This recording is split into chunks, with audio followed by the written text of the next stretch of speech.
आज आपण एका अशा गोष्टीचा शोध घेणार आहोत जी आपण विकत घेऊ शकत नाही, पण प्रत्येकजण तिच्या शोधात असतो: मनशांती. विशेषतः जेव्हा आपण एखादी मोठी महागडी वस्तू खरेदी करतो. आपल्याकडे प्युअर पॉवर 30.0 नावाच्या उत्पादनाबद्दल काही माहिती आहे, जी केवळ ऊर्जा पुरवण्याचं नाही, तर तब्बल 12 वर्षांच्या निश्चिततेचं वचन देते. आणि हेच या चर्चेला खूप रंजक बनवतं, कारण इथे प्रश्न केवळ उत्पादनाचा नाहीये, तर त्यासोबत येणाऱ्या एका मोठ्या आश्वासनाचा आहे. आजच्या काळात जिथे वस्तू काही वर्षांतच कालबाह्य होतात, तिथे 12 वर्षांची हमी देणं हे खरं तर एक मोठं धाडस आहे. बरोबर. चला तर मग या दाव्यांची चिरफाड करून पाहूया की ही खरोखरच मनशांती आहे की एक हुशारीने केलेलं मार्केटिंग. अगदी. तर तपास सुरू करूया. पहिला आणि सर्वात मोठा आकडा जो माझ्यासमोर येतोय तो म्हणजे 12 वर्षे. एकीकडे आहे 5 वर्षांची स्टँडर्ड वॉरंटी, जी ठीक आहे, सामान्य वाटतंय. पण दुसरीकडे 12 वर्षांची एक्सटेंडेड वॉरंटी. 12 वर्ष म्हणजे खूप मोठा काळ आहे. हो ना. 5 वर्षांची वॉरंटी ही आता जवळपास प्रत्येक कंपनी देते. तो एक नियमच झालाय म्हणाना. पण 12 वर्षांची वचनबद्धता ही केवळ एक आकडा नाही, तर एक विधान आहे. विधान कसं? यातून कंपनी अप्रत्यक्षपणे सांगतेय की आम्हाला आमच्या तंत्रज्ञानावर आणि टिकाऊपणावर इतका विश्वास आहे की आम्ही पुढच्या 1 दशकाची जबाबदारी घ्यायला तयार आहोत. व्यावसायिक दृष्टिकोनातून पाहिलं तर ही एक मोठी आर्थिक जोखीम आहे, आणि अशी जोखीम कोणतीही कंपनी तेव्हाच उचलते जेव्हा त्यांना खात्री असते. आणि याच ठिकाणी इन्फ्लेशन प्रूफ म्हणजे महागाईरोधक संरक्षणाचा मुद्दा येतो. हे ऐकायला खूप आकर्षक वाटतं, पण याचा नेमका अर्थ काय? याचा अर्थ खूप खोल आहे. समजा तुम्ही आज ही वॉरंटी घेतली. आता 5 किंवा 10 वर्षांनंतर जर यातील एखादा भाग खराब झाला, तर त्यावेळच्या वाढलेल्या किमतीनुसार तुम्हाला पैसे मोजावे लागणार नाहीत. ओके. तुम्ही आजच्या दरात भविष्यातल्या खर्चाला कुलूप लावत आहात. विचार करा, गेल्या 10 वर्षात गोष्टी किती महागल्या आहेत की नाही? हो, प्रचंड. तशीच आहे. म्हणजे खर्चाचा आकडा वाढणार नाही याची खात्री. हां, ठीक आहे. पण मग या वॉरंटीमध्ये नक्की काय काय संरक्षित आहे? कारण अनेकदा मोठमोठ्या वॉरंटीमध्ये अटी लागू हा भाग खूप छोटा लिहिलेला असतो. आपल्या माहितीनुसार यात सर्व महत्त्वाच्या गोष्टी समाविष्ट आहेत असं म्हटलंय. आणि याच महत्त्वाच्या गोष्टी कोणत्या हे समजून घेणं महत्त्वाचं आहे. सर्वात आधी लिथियम आयन बॅटरी मॉड्यूल्स ही या प्रणालीचा आत्मा आहे, आणि तिला पूर्ण 12 वर्षांचं संरक्षण दिलंय. म्हणजे मेन कॉम्पोनंट कव्हर केलाय. हो. म्हणजे या काळात बॅटरीमध्ये काहीही बिघाड झाल्यास 0 खर्चात दुरुस्ती किंवा बदली. पण थांबा, इथे एक प्रश्न आहे. सोलर हायब्रिड इन्व्हर्टर आणि BMS म्हणजे बॅटरी मॅनेजमेंट सिस्टम यांनाही संरक्षण आहे, पण BMS साठी ते 5 वर्षांपर्यंतच वाढवलेलं दिसतंय. असा फरक का? हा खूप चांगला प्रश्न आहे, आणि यातूनच आपल्याला त्यांच्या रचनेमागचा विचार दिसतो. बॅटरी ही सर्वात महागडी आणि संवेदनशील गोष्ट असते, त्यामुळे तिला सर्वाधिक संरक्षण आहे. पण BMS म्हणजे काय हे आधी सोप्या भाषेत समजून घेऊया. हो, सांगा ना.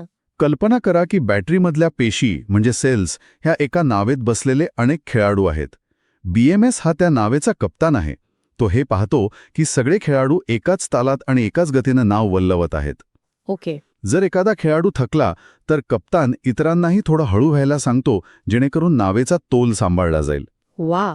म्हणजे BMS शिवाय काही बॅटरी पेशी जास्त काम करून लवकर खराब होतील आणि अख्खी बॅटरी निकामी होऊ शकते. अगदी बरोबर. म्हणूनच BMS महत्वाचा आहे. त्याला दिलेलं संरक्षण हे सिस्टीमचं आयुष्य आणि सुरक्षितता दोन्ही वाढवतं. आता हे तर झालं हार्डवेअरबद्दल, पण मला जी गोष्ट सर्वात जास्त भविष्याचा वेध घेणारी वाटली ती आहे सॉफ्टवेअरबद्दल.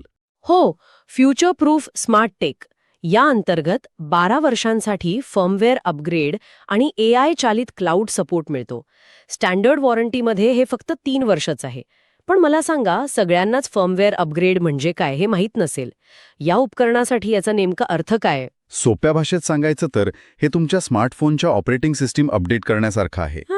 जसे तुमच्या फोनला नवीन अपडेट्स मिळाल्यावर त्याची कार्यक्षमता वाढते, बॅटरी लाईफ सुधारते, नवीन फीचर्स मिळतात, तसंच हे फर्मवेअर अपग्रेड या पॉवर सिस्टीमला सतत हुशार ठेवतं. म्हणजे हार्डवेअर तेच राहील, पण त्याचा मेंदू सतत अपडेट होत राहील. बरोबर.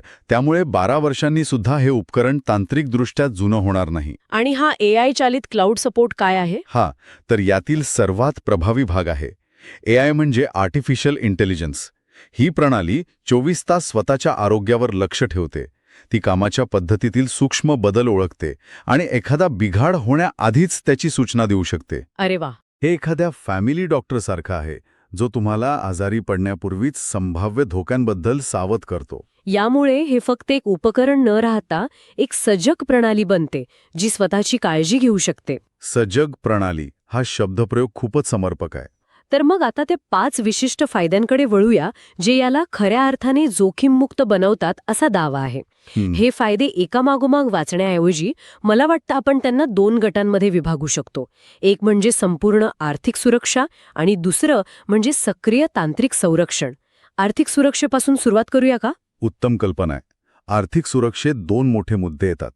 पहिला म्हणजे शून्य खर्च बदलीचे वचन. म्हणजे याचा सरळ अर्थ आहे की वॉरंटीमध्ये येणाऱ्या कोणत्याही बिघाडासाठी ग्राहकाच्या खिशातून एकही पैसा जाणार नाही. कोणताही छुपा खर्च नाही. अनेकदा सर्व्हिस चार्ज किंवा लेबर चार्जच्या नावाखाली खर्च घेतला जातो, तसंच काही नाही. नाही. हे वाक्य ग्राहकाचा विश्वास जिंकण्यासाठी खूप महत्वाचं आहे. आणि दुसरा आर्थिक मुद्दा म्हणजे तोच इन्फ्लेशन प्रूफ बजेट, ज्यावर आपण आधी बोललो, म्हणजे 12 वर्षांसाठी खर्चाचा आकडा निश्चित. बरोबर.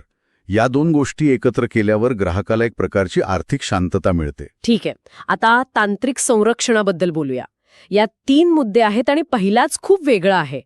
Unconditional discharge coverage. हा मुद्दा खूप महत्वाचा आहे, विशेषतः आपल्यासारख्या देशात जिथे इंटरनेट कनेक्टिव्हिटी नेहमीच स्थिर नसते. अनेक स्मार्ट उपकरणं इंटरनेटशी जोडलेली नसतील तर त्यांची वॉरंटी लागू होत नाही. हो, हे खरंय. इथे ती अट काढून टाकली आहे. सिस्टम ऑनलाईन असो ऑफलाईन असो, संरक्षण सुरूच राहतं. म्हणजे तुमचं संरक्षण तुमच्या वायफाय राउटरवर अवलंबून नाही, ते बिनशर्त आहे. अगदी. हे तर ग्राहकाची एक मोठी डोकेदुखी कमी करण्यासारखं झालं. दुसरा तांत्रिक फायदा म्हणजे तेच AI हेल्थ मॉनिटरिंग, ज्याला ते AI गार्डियन म्हणतात. म्हणजे 24 तास एक पहारेकरी तुमच्या सिस्टमवर लक्ष ठेवू नये. यालाच प्रोॲक्टिव्ह मेंटेनन्स म्हणतात. म्हणजे समस्या झाल्यावर धावपळ करण्याऐवजी समस्या निर्माणच होऊ नये याची काळजी घेणं. म्हणजे रिॲक्टिव्ह नाही, प्रोॲक्टिव्ह. बरोबर. जबाबदारी वापरत्याकडून मशीनकडे हस्तांतरित केली जात आहे. हा एक मोठा मानसिक दिलासा आहे. आणि तिसरा आणि शेवटचा तांत्रिक फायदा तर ग्राहकांच्या दृष्टिकोनातून खूपच आकर्षक आहे. दुरुस्ती नाही, थेट बदली. म्हणजे रिप्लेस, डोंट रिपेअर. हे ऐकायला खूप छान वाटतं, पण यात काही मेक असू शकते का? म्हणजे नवीन भाग मिळतो की जुनाच दुरुस्त केलेला रिफर्बिश्ड भाग दिला जातो? हा एक वैध प्रश्न आहे. माहितीनुसार नवीन किंवा तितक्याच गुणवत्तेचे नवीन भाग लावले जातील असं म्हटलंय. या पॉलिसीचा मुख्य उद्देश गुणवत्तेची हमी देणं हा आहे. अनेकदा दुरुस्त केलेले भाग पुन्हा खराब होण्याची शक्यता असते की नाही? हो, असते. पण जेव्हा भाग पूर्णपणे बदलला जातो तेव्हा सिस्टम तिच्या मूळ कार्यक्षमतेवर परत येते.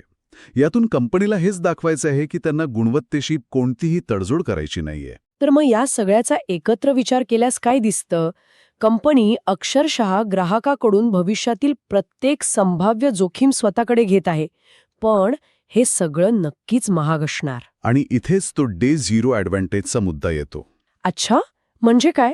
खरेदीच्या पहिल्याच दिवशी ही एक्सटेंडेड वॉरंटी घेतली तर ती नंतर घेण्यापेक्षा जवळपास 50% स्वस्त पडते. 50%? यामागे काय विचार असावा? यामागे एक स्पष्ट व्यावसायिक धोरण आहे. कंपनी सुरुवातीलाच ग्राहकांना दीर्घकालीन संबंधांसाठी प्रोत्साहित करत आहे. जो ग्राहक पहिल्याच दिवशी कंपनीवर विश्वास दाखवतो त्याला कंपनी आर्थिक फायदा देऊन पुरस्कृत करते. म्हणजे ही निम्म्या किमतीत दुप्पट संरक्षण मिळवण्याची संधी आहे. अगदी. आणि कंपनीच्या दृष्टिकोनातून त्यांना एक निष्ठावान ग्राहक मिळतो आणि भविष्यातील सेवेतून मिळणाऱ्या उत्पन्नाची खात्री होते. म्हणजे हा निर्णय केवळ घरासाठी नाही तर व्यावसायिक वापरासाठीही खूप महत्वाचा ठरू शकतो. एखाद्या लहान व्यवसायासाठी किंवा दुकानासाठी जिथे वीज जाणे म्हणजे थेट आर्थिक नुकसान, तिथे ही खात्री खूप मोलाची ठरू शकते. अगदी बरोबर. व्यवसायासाठी वीज पुरवठा खंडित होणं म्हणजे उत्पादनाचं आणि महसुलाचं नुकसान. ही वॉरंटी त्या नुकसानीपासून संरक्षण देणाऱ्या विमा पॉलिसीसारखंच काम करते. यामुळे केवळ उपकरणाचं आयुष्य वाढत नाही तर तुमच्या कामाचं आणि पैशाचं नुकसानही टळतं. तर आपल्या या तपासांती आपण या निष्कर्षावर येऊ शकतो की हे केवळ एक पॉवर बॅकअप साधन नाही तर ते 12 वर्षांच्या अखंड आत्मविश्वासाची आणि मनःशांतीची गुंतवणूक म्हणून सादर केलं जात आहे, जिथे खरेदीदार केवळ वीज नाही तर निश्चितता विकत घेत आहे. हो, आणि यातून एक मोठा प्रश्न निर्माण होतो, जो केवळ या उत्पादनापुरता मर्यादित नाही. भविष्यात आपण वस्तू खरेदी करताना केवळ त्यांच्या आजच्या वैशिष्ट्यांकडे पाहणार आहोत की त्यांच्यासोबत येणाऱ्या दीर्घकालीन आश्वासनांकडे आणि जोखीम संरक्षणाकडे? कदाचित उत्पादनाची खरी किंमत त्याच्या किमतीच्या टॅगमध्ये नाही, तर ते किती वर्षांची निश्चितता आणि मनशांती देते ह्यात मोजली जाईल. आणि हीच विचारसरणी ग्राहक आणि कंपन्यांमधील संबंधांना एक नवीन दिशा देऊ शकते. आपण कदाचित अशा युगाकडे जातोय जिथे कोणत्याही उत्पादनाचे सर्वात मौल्यवान वैशिष्ट्य हे नसेल की ते पहिल्या दिवशी काय करते, तर ते 4000व्या दिवशी काय करण्याची हमी देते.